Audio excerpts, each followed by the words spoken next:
Hello everybody out there in YouTube land, and welcome to DC Fans United. So today I am going to be addressing an article posted on the comic news website, Bleeding Cool, which is entitled The Top 5 DC Screw-Ups of 2017. As you may imagine, I have a few issues with this article, and I will be addressing them in this video. But first off, I have a quick shout out for my friends over at OutrightGeekery.com. It's a cool geek website, and I have a link for them in the description box. So, talking about this article itself, it starts off sort of trying to justify the creation of the list to begin with by saying that they posted a top 5 Marvel screw-ups of 2017 list as well. And I have some qualms with that list, but that could be a whole nother video. So anyways, they start off and they're talking about Doomsday Clock. Now, the whole issue people have with Doomsday Clock is essentially it's the Watchmen that are being used, and, you know, Alan Moore hasn't wanted DC to use the Watchmen characters for anything for quite some time, and they just, you know, they went ahead and did it anyway. So, you know, that may or may not be a legitimate criticism. I really don't know, but it seems a little unreasonable for DC and the DC fans to have to sit on the Watchmen for 20, 30 years because Alan Moore doesn't want them to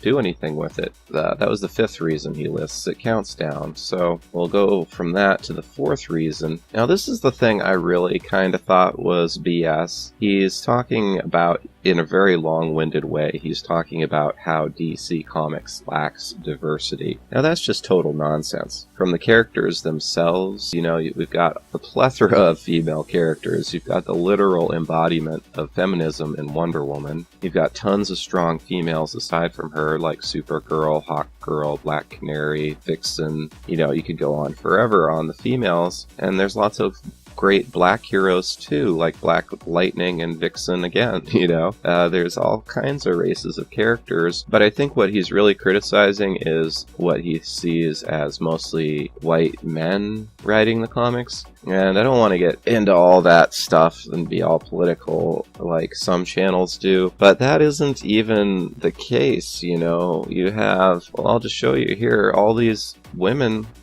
all work for DC. Earlier in the summer, there was this whole controversy that really got silly and out of control, but anyways, it started because a group of Marvel editors posted a picture, and there was like 8 of them, and it was all women. So the counterpoint DC put out was this picture of DC's Wonder Woman. So that's my counterpoint to this, to them saying there's a lack of diversity in DC. Check it out. There's a lot of females there, and they aren't all, you know, assistant editors or anything. There's editors, there's an executive, and there's writers and artists. So that is my point on that. Plus, too, you've got books like DC Bombshells is very pro-woman and has a female writer. Batwoman is a gay woman who's written by a woman. Like, I could argue all day about DC having plenty of diversity. And honestly, Marvel has too. I think comics have for a very long time. So anyways, we'll go on to number 3. So he's talking about not beating Marvel in comic book sales. Okay, that speaks more to Marvel than it does DC. First of all, I don't agree with the statement. But second of all, DC shouldn't be beating Marvel,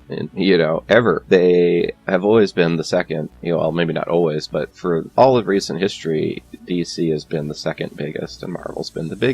The fact that DC has been starting to surpass Marvel really shows how far Marvel has dropped. And also, what he's saying here too is that Marvel won in dollars. That may be true, but DC comics tend to cost less. So we'll go on to number 2. His number 2 reason is not publishing a Wonder Woman comic that capitalized off the success of the movie. I guess that's a fairly legitimate criticism, although I will say the Wonder Woman in Rebirth sure looks a lot like Gal Gadot. Okay, and number 1, and this I guess is a fairly legitimate criticism. He's talking about a person named Eddie Burke Gansey who was apparently sexually harassing some women, and it took DC a while to remove him. Okay, that's legitimate. So really, instead of a top 5 list, it should have been a top 1 list. Oh, you know, it could have been a top 2 though. in all fairness, DC did actually have a legitimate major screw-up, and I thought for sure it would be in this article. I covered it in one of my previous videos, and I'll have a link to it in the description box. But DC actually screwed up on the reprinting in 2017 of the Fourth World Omnibus by Jack Kirby. Something like that, and they messed up printing of it. I mean, it has one page that's been printed twice. So that doesn't sound like a big deal, but I think it's a huge deal, and not too long ago, like 20 years ago, if something like that happened, every copy would have been recalled and people would have lost their jobs. So maybe it didn't make the list because people just don't care about quality, but if I were to make a top 2 or a top 5 list, I would have definitely included that. Alright, personally, I don't really like Bleeding Cool as a website. I think they put out a lot of these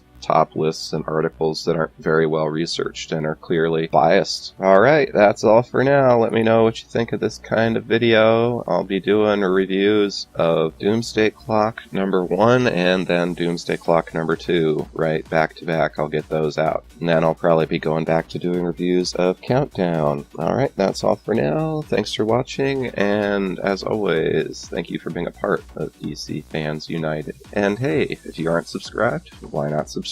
Thank you. End of line.